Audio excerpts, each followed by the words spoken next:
Halo, assalamualaikum. Di sini aku mau menjelaskan tentang pendaftaran P3K di tahun 2023 ini, yang pendaftarannya baru saja dibuka tadi malam. Dan sekarang sistemnya masih sering down. Oke, lanjut kita akan membahas tentang bedanya pelamar dari formasi khusus dan umum itu apa aja sih, Kak? Bedanya apa? Yang umum dan khusus itu apa? Nah, di sini aku akan jelasin ya, guys. Please lihat dan tonton video ini sampai akhir biar kalian tuh tahu kalian itu masuk pelamar yang khusus atau umum. Oke, lanjut. Yang pertama kita akan membahas tentang pelamar dari formasi khusus.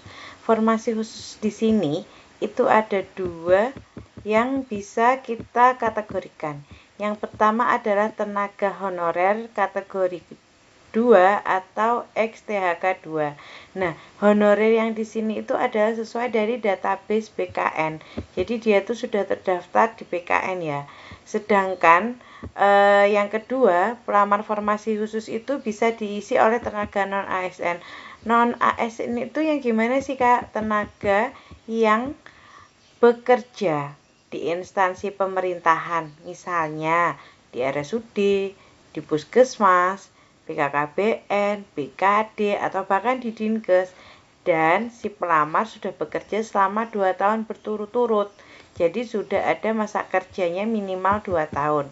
Dan selain itu, saat mendaftar di P3K tahun ini, dia sudah bekerja, dia masih bekerja di instansi pemerintah. Jadi bukan yang dulu pernah bekerja di instansi pemerintah, terus dia mungkin keluar, dia memakai surat keterangan kerja yang dulu, itu dia tidak termasuk di pelamar khusus ya.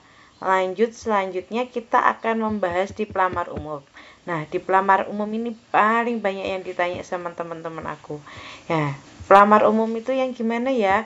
Oke, yang pertama adalah pelamar yang bekerja bukan di instansi pemerintah. Di sini sudah jelas ya, dia tidak bekerja di instansi pemerintahan. Berarti dia dari klinik swasta, dari RS swasta, atau mungkin dari kantor-kantor administrasi. Nah, di sini dia itu juga harus sudah bekerja minimal 2 tahun dan harus relevan dengan formasi yang didaftar serta ijazahnya. Jadi harus relevan, misalnya dia daftarnya bidan, ya dia juga harus memiliki ijazah yang bidan dan bekerja sebagai bidan, bukan sebagai administrasi. Nah, Kak, aku kerjanya itu sebenarnya nggak ada 2 tahun, Kak, tapi aku sebenarnya 2 tahun juga sih, tapi di 2 tempat yang berbeda.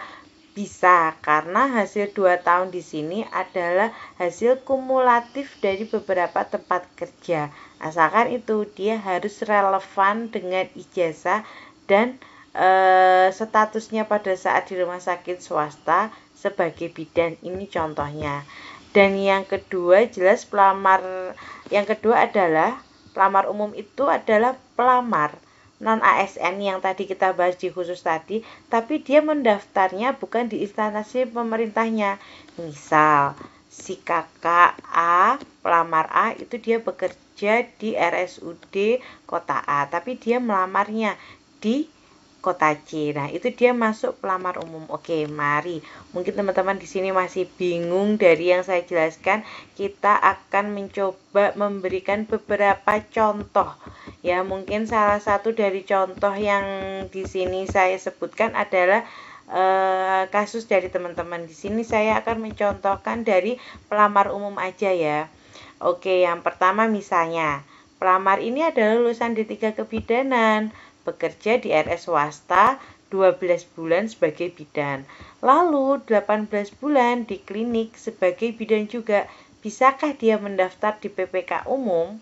Jawabannya adalah bisa. Karena masa kerjanya itu setelah kita hitung sudah 30 bulan. 30 bulan aja sudah lebih dari 2 tahun. Dan kebetulan posisi yang dilamar juga di 3 kebidanan. Sedangkan si kakak pelamar ini bekerjanya juga sebagai bidan di RS swasta dan juga di klinik. Jadi jelas kakak ini bisa ikut di formasi umum sebagai bidan dengan lulusan D3 kebidanan. Oke, kita lanjut ke contoh yang kedua ya. Nah, contoh yang kedua ini adalah pelamar ini adalah lulusan D3 keperawatan. Dia bekerja 10 bulan di RSA sebagai tenaga administrasi. Kemudian si kakak 20 bulan bekerja sebagai perawat di RSB. Bisakah kakak ini melamar perawat terampil di P3K formasi khusus di P3 2023? Jawabannya jelas tidak. Loh, kenapa kok tidak? Kan dia bekerja sudah lebih dari 2 tahun. Ingat, tadi di awal sudah aku jelaskan bahwa dia harus relevan 2 tahun bekerja sebagai perawat atau yang relevan dengan ijazah dan juga riwayat pekerjaan sebelumnya. Nah, si kakak ini bekerja 10 bulan ya kan sebagai tenaga administrasi, surat keterangan kerjanya jelas kakak ini berarti bekerjanya belum sampai 2 tahun karena yang pekerjaan di RSP dia cuma 20 bulan, jelas kurang 4 tahun.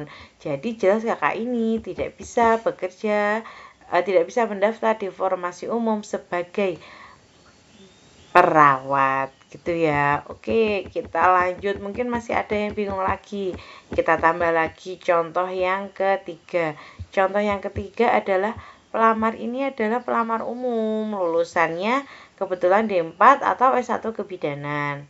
Nah, tapi dia STR-nya masih D3 karena dia dulu bekerjanya kebetulan dari D3 terus dia terus lagi sekolah ambil S1. Nah, si kakak kebetulan bekerja sebagai bidan selama 34 bulan di RS swasta A. Nah, bisakah kakak ini mendaftar di formasi bisa bidan D3?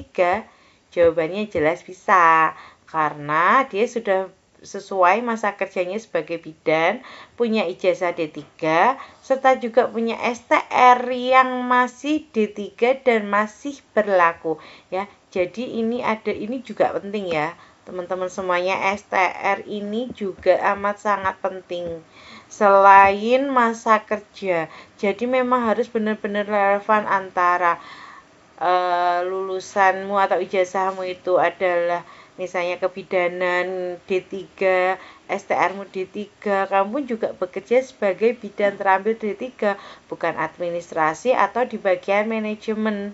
Nah, itu harus benar-benar relevan dan masa kerjanya 2 tahun, baru kalian bisa melamar di formasi ini. Lanjut ya, kita contoh yang lainnya mungkin ya.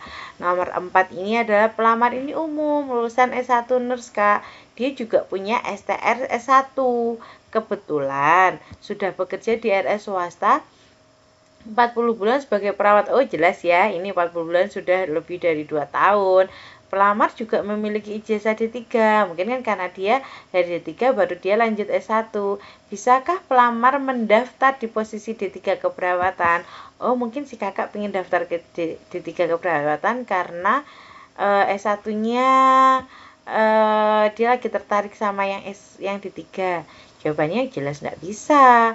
Kenapa? Karena STR-nya ini tidak relevan dengan ijazah yang digunakan untuk mendaftar. Walaupun pelamar sudah bekerja lebih dari 2 tahun. Saran saya buat si kakak, lebih baik dia mendaftar sebagai S1 nurse. Karena kan dia juga di RS swasta ini juga sudah 2 tahun sebagai perawat. Daripada si kakak tetap ikut di posisi D3 keperawatan. Kan kasihan juga nanti tidak lolos di administrasi untuk hal seperti ini.